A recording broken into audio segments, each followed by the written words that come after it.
It's Nolan. Now, before we get started, make sure y'all hitting that like button. Make sure y'all sharing it on your respective platforms. Let somebody know what we're doing today. Now, let's get into the show. Honor my niggas whenever I speak. A hustle each day of the week. Honor my wife and my son. I can't hang with no sucker. These niggas be weak. Chasing these bras, popping your guns on the cover. These niggas be free.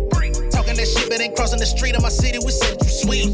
Minding my business, I stay on my toes. I'm making my way to my goals. Counting these figures, I swear I can't count on my fingers the way I be flipping these flows.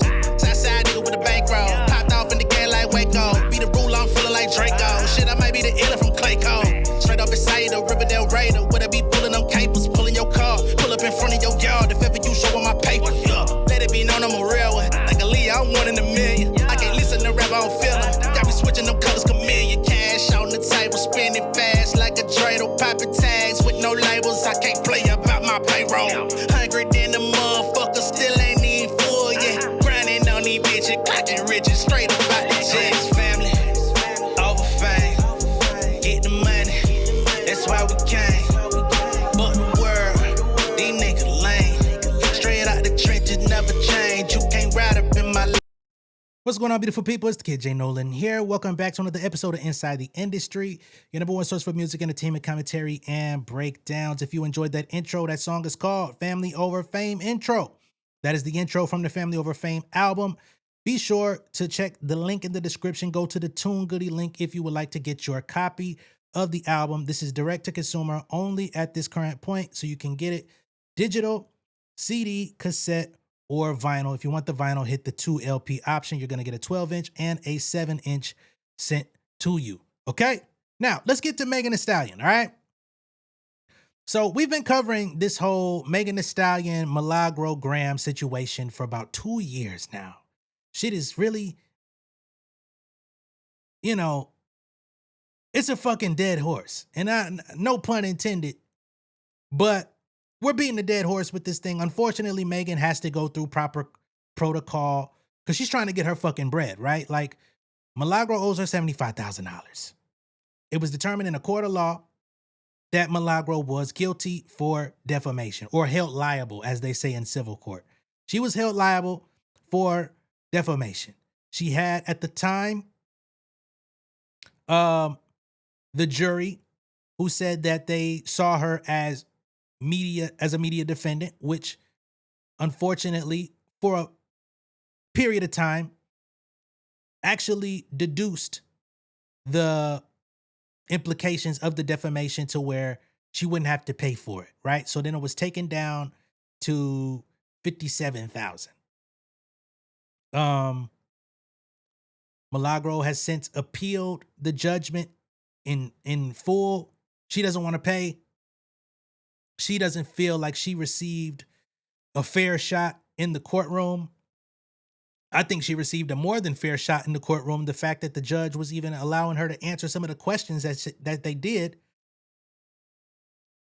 The fact that Megan's legal team asked her some of the questions that they did, where they allowed her to give them this whole sob story about being this ghetto girl and growing up in a fucked up environment, and I'm just trying to take care of my kids, and I'm sorry I didn't know the type of example I was leading, but if you'll give me an opportunity, I can show you what new media is.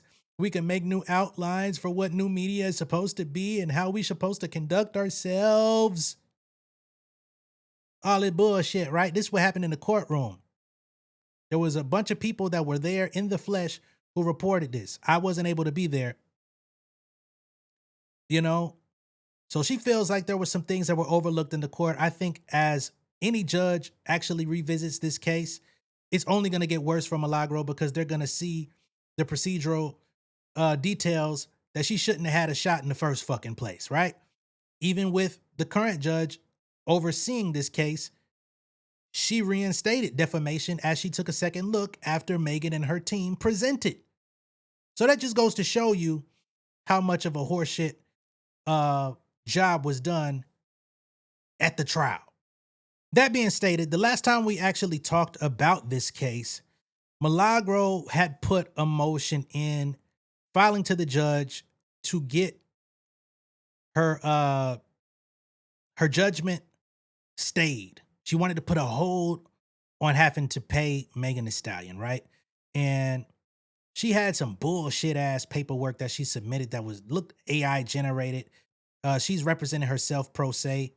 So she doesn't even have legal people advising her at this point. But today, we actually have a new filing from Megan opposing said motion. So let's go ahead and pull this up. All right. This page really should just say, give me my motherfucking money in bold print, but we're going to read through it anyway. So it says, plaintiff's response in opposition to defendant's motion to stay enforcement of amended final judgment pending appeal.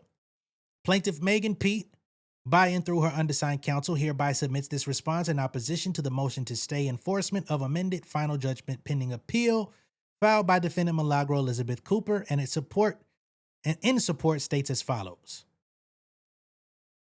Defendant asked this court to indefinitely suspend a $75,000 money judgment while simultaneously conceding that she has no liquid assets, no ability to pay, and no means of securing the money judgment. I find that to be very interesting that she says she has no liquid assets and can't pay when just 2 months ago she was out here trolling saying, oh, I had to put on this fake I'm so broke attitude in the courtroom.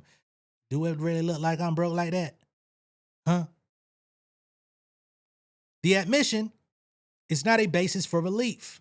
It is the very danger that the supersedious bond exists to prevent. Under settled law, a full bond is the norm for staying a money judgment, and the burden rests squarely on the judgment debtor to justify any departure. Far from carrying that burden, defendant's own representations establish the very risk that the bond exists to guard against, that plaintiff will be left with an empty, uncollectible judgment after a meritless appeal runs its course. The motion is also notable for what it omits. Defendant, who orchestrated a sustained paid campaign to defame plaintiff and destroy her reputation, now casts herself as a sympathetic figure burdened by family obligations and fluctuating income. Man, yeah, swing them motherfucking haymakers. The court should see the motion for what it is. The same defendant who showed no hesitation when she broadcast that plaintiff was a liar, directed her audience to a deep fake pornographic video of plaintiff, and threatened to run plaintiff over with a car, now pleads for the court's solicitude so that she may avoid the consequences of a jury's verdict and this court's judgment. Sympathy cannot displace the governing legal standard. Defendant's motion should be denied in its entirety, and if any stay is to issue, it should be conditioned upon a full supersedious bond in the amount of the judgment plus anticipated interest and costs. Okay? So if y'all want to hold on to the money, make sure that it come with a motherfucking judgment plus interest. No, that's fucking right. And I think it's so funny that she tries to lean on sympathy when ain't that what they say Megan do? Don't they say Megan be putting on the sympathy wigs? Y'all think folks will be seeing that bullshit? Oh, all right, bet. I'm telling y'all, man, my patience for this stuff is thinning. Argument. Under Federal Rule of Civil Procedure 62B, a party may obtain a stay of enforcement of a money judgment pending appeal by providing a bond or other security, which takes effect when the court approves the bond or other security. The purpose of that security is to protect the prevailing party. The purpose of a supersedious bond is to preserve the status quo while protecting the non-appealing party's rights pending appeal. Because this is a money judgment, a full supersedious bond is required absent extraordinary circumstances. The burden of justifying any such departure rests entirely on the judgment debtor. If a court chooses to depart from the usual requirement of a full security supersedious bond, it should place the burden on the moving party to objectively demonstrate the reasons for such a departure. It is not the burden of the judgment creditor to initiate contrary proof. Departure from the full bond requirement is permitted in only two rare instances where the defendant's ability to pay the judgment is so plain that the cost of the bond would be a waste of money, or two, where the requirement would put the defendant's other creditors in undue jeopardy. We saw that with Cardi B, Tasha K. She was in debt, house, all of that different type of stuff. She filed bankruptcy. So then they had to create a payment plan so that those finances could be furnished over time, right?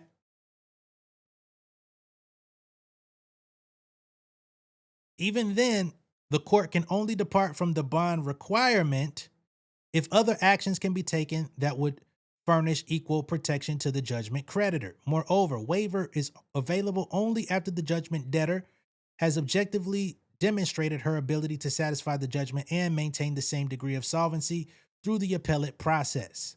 Separately, to the extent that the motion seeks a discretionary stay, the movement must satisfy a four-factor test and bears a heavy burden to do so. 1, a substantial likelihood of success on the merits. So I'm guessing that's on the appeal, which she doesn't have very high success rate on that likelihood. 2, irreparable injury absent a stay. 3, that a stay will not substantially injure other interested parties. And 4, that the public interest favors a stay. A stay pending appeal is an extraordinary remedy for which the moving party bears a heavy burden. Defendant cannot satisfy any of these factors. These two standards converge on the same point. Whether the court analyzes the motion under Rule 62B or under the discretionary four-factor test, Southern District of Florida federal courts follow the rule that a bond is the norm for obtaining a stay. So you're going to have to pay something. Defendant has not carried and cannot carry her burden to justify an unsecured stay. The motion fails at the threshold. Defendant bears the burden to objectively demonstrate why she should be excused from the ordinary requirement of posting a full supersedeas bond. She does not meet that burden. Instead, defendant offers only generalized, unsworn assertions that she is self-employed, as if that means anything, that her income fluctuates from month to month, that she lacks substantial liquid assets, and that she supports a household, as if anyone cared, because if courts cared about you supporting a household, nobody would be held liable for judgments. She submits no declaration under penalty of perjury, no financial affidavit, no financial records, no tax returns, no bank statements, and no other documentary evidence. A movement cannot meet an evidentiary burden with conclusory argument in a brief. This is where she's trying to get over with this pro se shit, trying to file on her own, and she has no knowledge of what even comes with this. So they saying you're gonna have to come with some documentation about your financial situation. You can't just tell us you broke. You're gonna have to show us.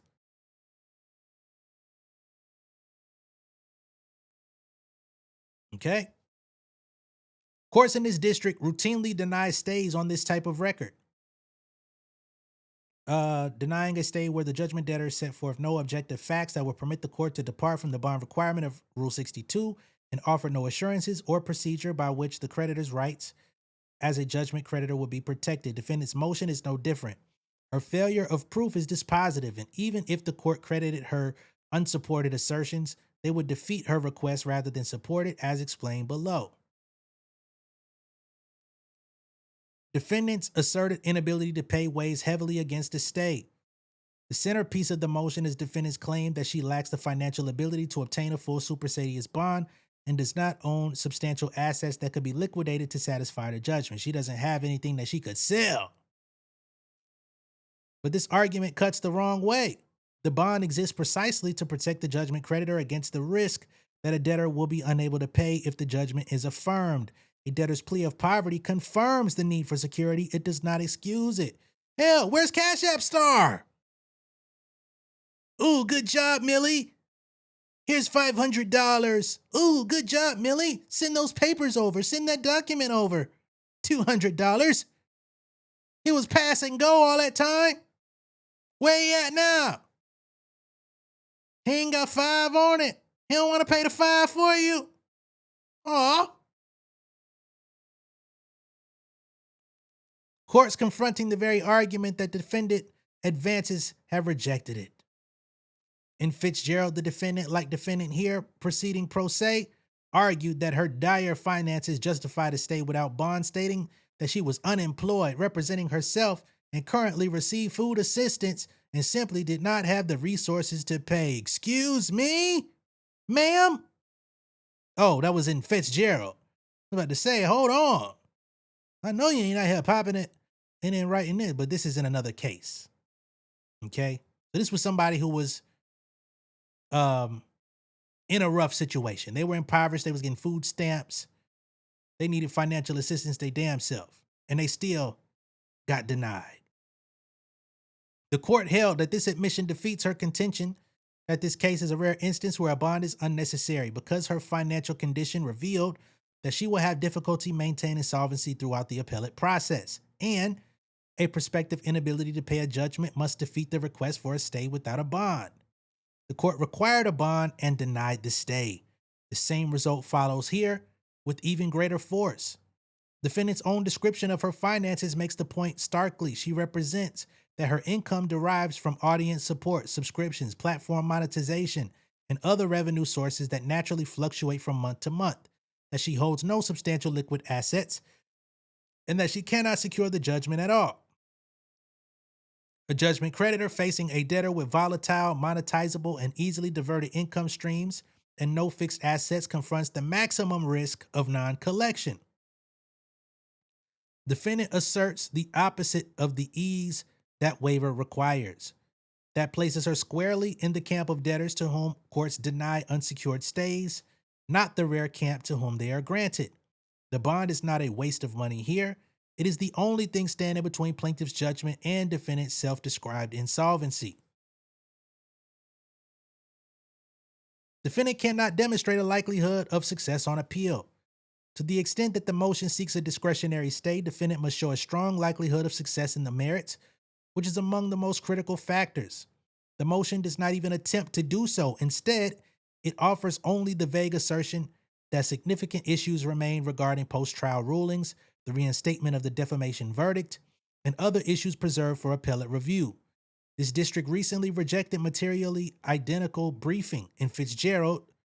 The court denied a pro se defendant's motion to stay where the motion presented no coherent argument as to defendant's likelihood of success on the merits of her appeal, much less a strong showing, asserting only that the appeal raised serious and unresolved legal issues while citing no legal authority in support.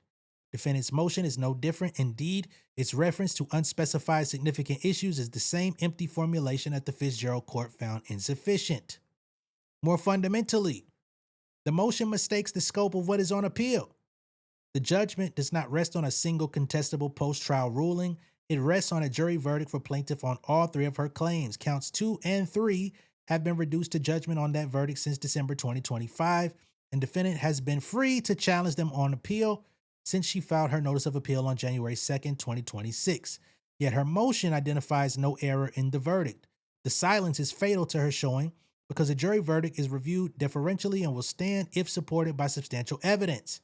Having articulated no ground for disturbing the verdict on counts 2 and 3, defendant cannot show a likelihood of success as to the bulk of the judgment. Defendant is no more likely to overturn the reinstatement of count 1. The court reinstated the defamation verdict under Rule 60b-6, a ruling reviewed for abuse of discretion. And the court rested that ruling on 2 independent grounds, either of which alone supports it, that it had repeatedly assured the parties that the media defendant issue will remain open to post-verdict briefing on which they relied in submitting the issue to the jury, and that the trial record established as a matter of law that defendant was commissioned by the Petersons to publish or broadcast the 3 defamatory statements so that no pro-suit notice was required under Section 770-01 of the Florida statutes. Remember, commissioned by the Petersons to publish or broadcast the defamatory statements, meaning she was paid to do it, but now she ain't got no money on. Oh boy. On this record, defendant's prospects of disturbing any part of the judgment are exceedingly remote, and she has offered nothing to suggest otherwise. Defendant will suffer no irreparable harm, while a stay will substantially prejudice plaintiff. Defendant claims that immediate enforcement would impair her ability to fund her appeal. But a money judgment, by definition, inflicts only economic injury, and mere injuries, however substantial in terms of money, are not enough to constitute irreparable harm. Courts in this district apply that principle directly to judgment debtors seeking stays. Monetary injuries are not typically considered to be irreparable, but the party can be quantifiably made whole. And the prospect of having to recover funds paid in satisfaction of a judgment, should the debtor later prevail, does not constitute irreparable harm. To the extent that defendant invokes more diffuse hardships to herself and her family, such concerns are speculative and insufficient to warrant a stay. The expense of prosecuting an appeal is an ordinary incident of litigation, not an irreparable harm warranting the suspension of plaintiff's rights as a judgment creditor. Yeah, you chose to move forward with an appeal knowing that you was going to have to kick out more bread. That was a choice.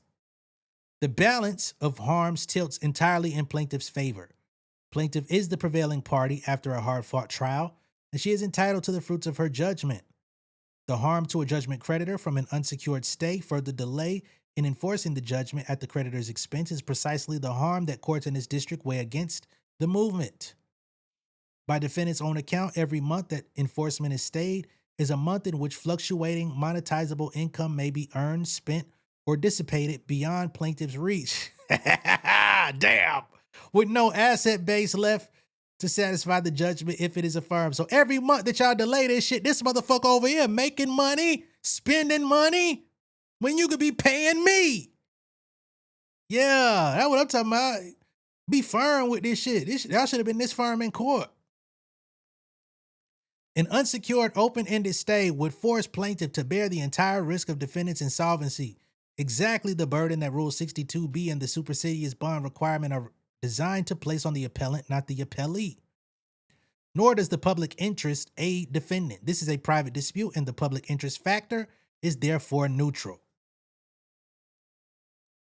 If any stay issues, it must be conditioned on a full supersedious bond.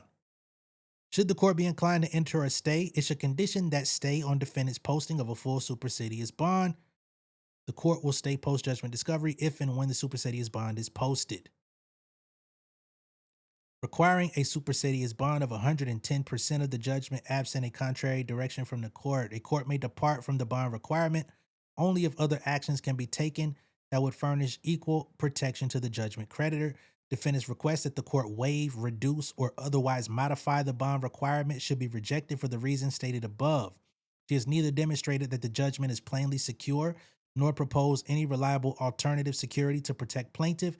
Just as in Sweet Additions, defendant offers no assurances or procedure by which plaintiff rights as judgment would be protected. 2. Indeed, defendant proposes no security at all, not even the contingent non-cash assets that this district has already held insufficient. In Rubenstein, the court rejected a proposed stay backed by an offsetting judgment and an interest in real property, explaining that the purpose of the supersedious bond is that the prevailing party's monetary judgment is secure, not contingent. If a concrete multi-million-dollar asset was inadequate security there, defendant's offer of nothing here cannot suffice.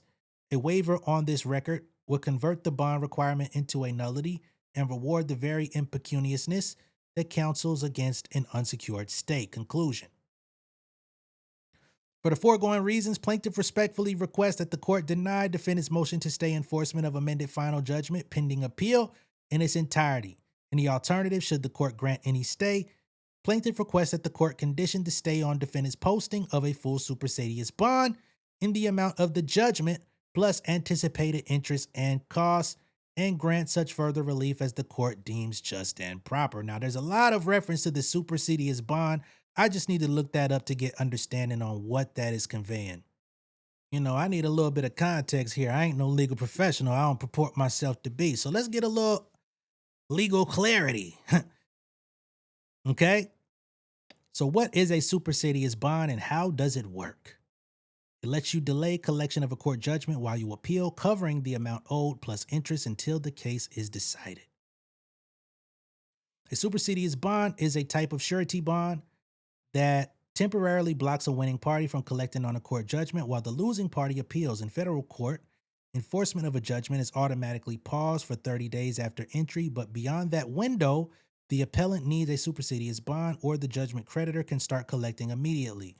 The bond guarantees the judgment amount plus interest and costs, so the winning party is protected even if the appeal drags on for months or years. How it works: 3 parties are involved. The appellant, the party who lost at trial and is appealing, purchases the bond. The appellee, that will be Megan in this situation, the party who won, is the beneficiary of the bond that the bond protects. And the surety company underwrites the bond, essentially guaranteeing the court that the money will be there if the appeal fails. Once the court approves the bond, enforcement of the judgment stops. The appellee cannot garnish wages, seize assets, or place liens on the property while the stay is in effect. In return, the appellee gets a guarantee backed by a surety company that the full judgment plus accrued interest and costs will be paid if the original decision stands. The bond sits in place until the appeal reaches a final resolution. Okay? So that's what Milagro would have to do to protect herself while trying to pursue this appeal. The 30-day automatic stay. Under Federal Rule of Civil Procedure 22, enforcement of a judgment is automatically stayed for 30 days after the judgment is entered without requiring any bond at all. This gives the losing party a brief window to decide whether to appeal, which she did, and to arrange for a bond if needed. After those 30 days expire, which they long have, enforcement can begin unless a bond or other court-approved security is in place. As we see, Megan wants her money. The critical point here is timing. A party can file for the bond at any time after judgment is entered, but the practical deadline is before that 30-day automatic stay runs out. Miss that window, and the judgment creditor gains the right to begin collection efforts while you scramble to get a bond approved. State courts follow their own rules and deadlines vary. Some states offer shorter automatic stays. Some require the bond to be filed simultaneously with the notice of appeal. Checking local procedural rules early is essential because the clock starts running the moment the judgment is entered. All right, so here's where we get to how this thing is calculated, because that's what I'm interested in most. The bond does not simply match the judgment dollar for dollar. Court set the bond amount to cover the full judgment plus anticipated interest during the appeal and any additional court costs. Many federal districts courts follow local rules that set the bond at the judgment amount plus 20% to account for interest, delay damages, and costs. So a $500,000 judgment, for example, could require a $600,000 bond under that formula. And of course, Megan is owed $75,000. So this would make it increase. They say at least 20%. I think in Megan's paperwork, she said 110%. I don't know what's going to happen. Post-judgment interest in federal court accrues at the 52-week Treasury bill rate under 28 U.S.C. 1961. The bond needs to cover that interest for the expected duration of the appeal, which can easily run 12 to 18 months in a straightforward case and longer in complex ones. Pre-judgment interest, if awarded, must also be factored into the bond amount. Several states cap the maximum bond amount, which matters enormously in cases involving massive judgments. California, for instance, caps the bond at the lesser of 100% of the judgment, or $150 million. New Jersey caps at $25 million. Not every state has a cap, though, and the specific rules differ.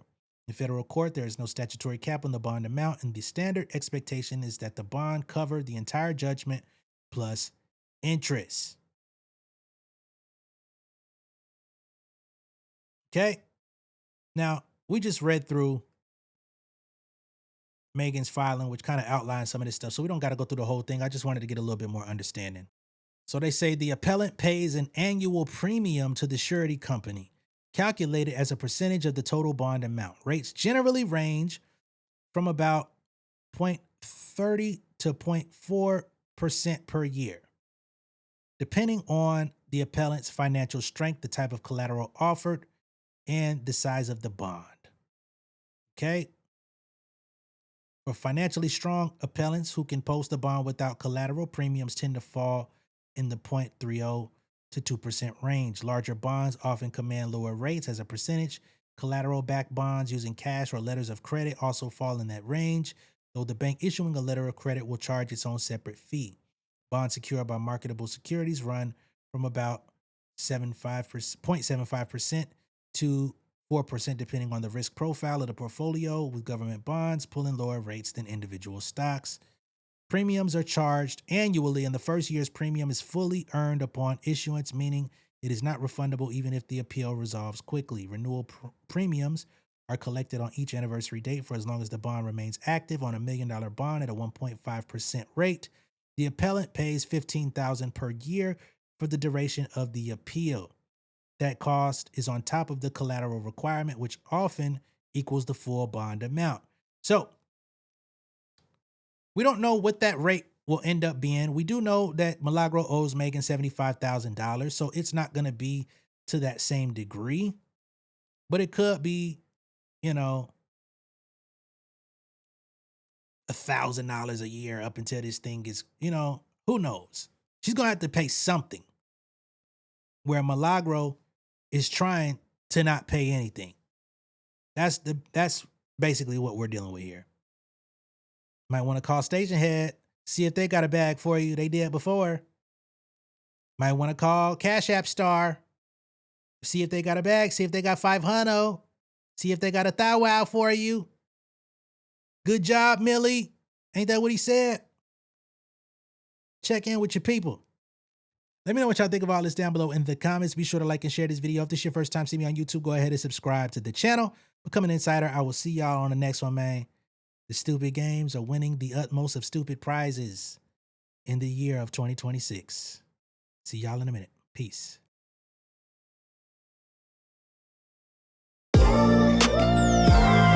Yeah, family over fame in this bitch, yeah. The glory of living righteous is setting in. My street knowledge and education's a perfect blend. Young mogul, independent, I've been setting trends. The first one from my family to be faithfully wed. Fuck niggas and the horses that they riding on. I see this shit from all angles like a polygon. I'll never politic and the drama be piling on. Father and greats unacknowledged like I'm Bobby Bonds. Conversation with my lady about the paper route. 5 sit bank accounts every day I make it count. They down talking my commentary for hating now. Well, I can take it cause I'm bodying your favorite now, please. I could do this shit in my sleep. I been writing for these niggas, y'all read it and weep. I been fighting these niggas if you speak on the street. I'll turn your birthday party into New Year's Eve. Don't let me take it there. We ain't playing fair. This the ATL, Southside nigga moving furniture like Wayfair. Life on hold, no insurance for your healthcare. Lifeline gone, so you wanna be a millionaire? Well, let me tell you about this world I built. The women I dodged, the niggas that I ran for filth. The sympathy cause consulting for the stacks I built.